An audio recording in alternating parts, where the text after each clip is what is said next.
Le plan est muni d'un repère O, I, J, K. On considère un point A, fixé ici, et deux vecteurs non collinaires, U et V. On a représenté plusieurs représentants de U et V pour montrer qu'ils peuvent être n'importe où dans l'espace. Et ce qu'on appellera P, c'est le plan passant par A et dirigé par U et V. Alors, on le montre ici. Alors, bien se persuader que si un point M de coordonnées x, y, z est sur P, alors il existe un réel S et un réel T tel que AM égale SU plus TV. On va montrer. Pour bien se persuader de cette égalité vectorielle, on a représenté deux curseurs ici, S et T, et l'égalité correspondant à S et T, celle-ci, et on a représenté aussi ici les vecteurs S fois U et T fois V.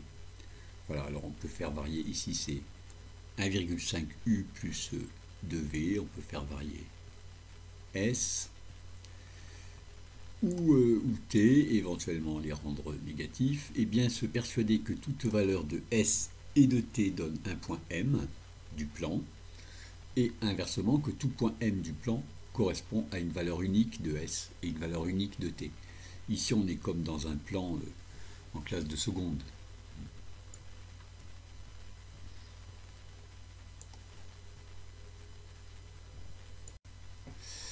Quand on a bien vu que M est dans le plan équivaut à cette égalité vectorielle, la suite va être très simple.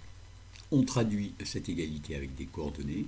Vecteur AM égale S fois U plus T fois V. Ensuite, on développe à droite, puis on ajoute à droite, et on traduit le fait que l'égalité des vecteurs, ça se traduit par l'égalité des trois coordonnées. Et finalement, on fait passer à droite les constantes qui sont ici. On a enlevé les étapes de calcul qui étaient simples. Alors, ce système de trois équations S, on dit que c'est un système d'équations paramétriques du plan P.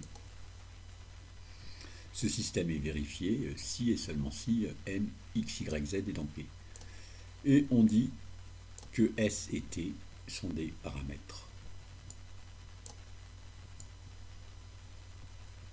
Alors, bien se persuader que lorsqu'on regarde un tel système, on voit un point ici du plan, puis on voit les coordonnées de deux vecteurs qui dirigent le plan. On dit parfois d'une base, on dit parfois U et V forment une base du plan. Bien se persuader quand même qu'on est parti d'un point A, on aurait pu partir d'un autre point A. De même, on a deux vecteurs U et V qui sont non collinéaires dans le plan, on aurait pu en prendre d'autres. C'est-à-dire qu'il n'y a pas un système d'équations paramétriques d'un plan, il y en a une infinité. On pourrait même dire trois infinités. On écrit souvent un système d'équations paramétriques sous cette forme ici pour bien montrer que S et T peuvent prendre toutes les valeurs réelles.